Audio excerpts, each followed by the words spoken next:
Hey everyone, John Selby with the Selby team here, and we're checking back in for another market update. Let's see what happened over the past 30 or so days here in San Diego with our market update. But first, I want to start with a couple announcements. One, we're fully open here at Adams Avenue, 3237 Adams Avenue. So if you're hot, you want some AC, come in, check us out, say hi.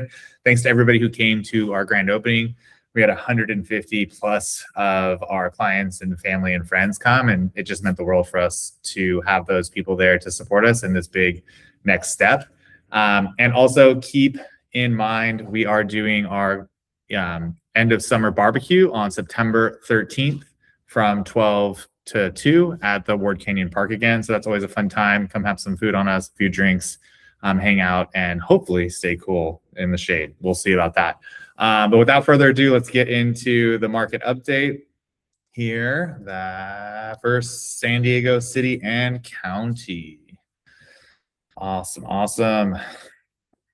All right, so City of San Diego, currently single family homes are sitting around 1,000,001, just shy of 1,000,001. This is a year over year increase slightly, but only up about 1% since the beginning of June. So not a really significant change. And what I've noticed, we're just over half the way through the year here.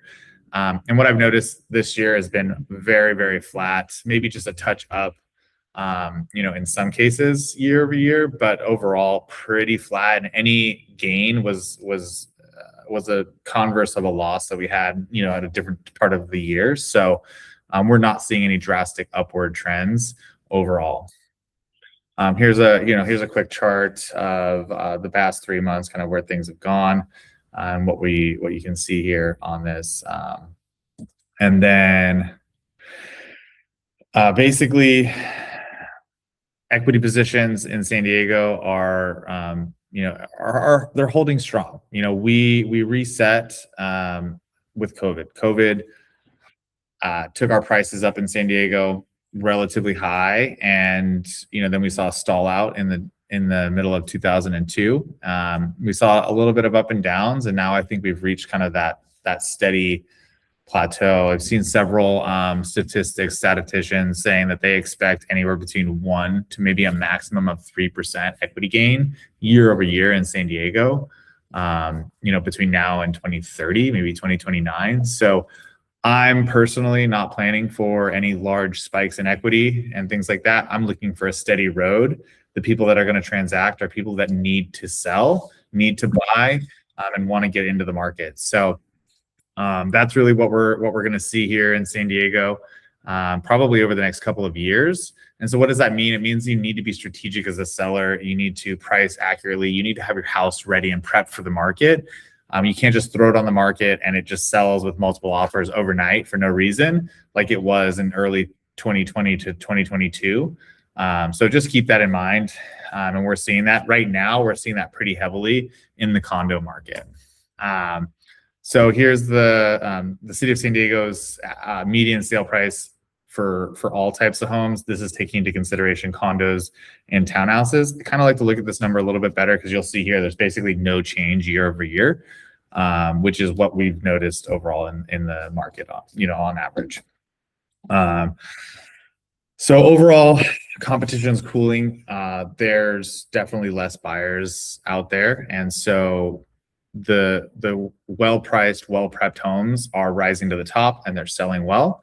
The condo market's taking longer, but we're still seeing it. If they're well prepped, they're well priced. Those are the ones that are selling versus some of the homes that are not as well prepped, or they don't paint the walls, they don't do the staging, they don't do the proper things. So that's really where we're at and what we're seeing here in the current market in San Diego. Like I said, if you own a townhouse or if you own a condo, you need to really look at local comparables, what's happening locally. And be prepared for higher market times. There's a lot of changes coming down. The most recent one being on HOA's reviews from the lending side. They are reviewing HOAs in full now, and in the past they would do this partial review. Now they're reviewing in full, and if the HOA is not at least 10% funded on their reserves, they're added to the blacklist, and they basically become non-warrantable, financeable through a conventional financing, which is going to mean interest rates are going to be higher. The affordability of them is going to be higher. So just something to keep out for. If you own a condo and you're thinking about selling it, we should do a little bit of research on the front end before we list it on the market, so we know what we're getting into. We don't get surprises later. So here, what are rates doing in San Diego right now? We're seeing the 30-year fixed rate mortgage bouncing between 6.65 and 6.8, somewhere in that range. It's showing a little bit lower here right now, but I track weekly, and I've seen them as high as 6.85, and I've seen them as low as 6.6 over the last 3 months, and that's kind of what we're seeing here in San Diego. I think we have kind of a stop number. If interest rates pop back up over 7% on average, I think we're going to see a relatively strong halt in the market. That's kind of the threshold I'm seeing with buyers right now, where they are not comfortable going above. As long as there's a 6 in front of it, they're biting the bullet and they're making it happen. So single family sellers, I think, have the upper hand right now in the market. Those are still selling fairly well, and we're even getting multiple offers in some situations. Condos and townhouses, we just have to be careful. We have to go into it with the right expectation. It will sell. There is a buyer for it.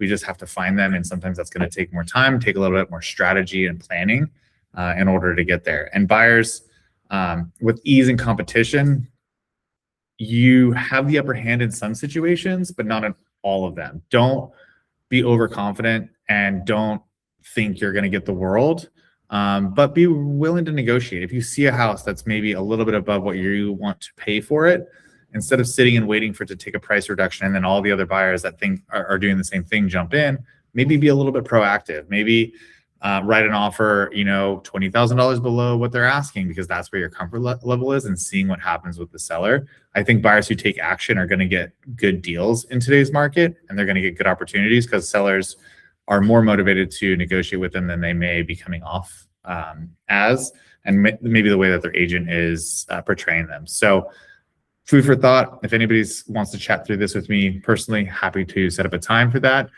Or you can call somebody on the team, and we would be happy to set up a consultation with you and go through your options. So yeah, without further ado, give us a call. We'd love to help you move forward in your home buying process. Thank you so much.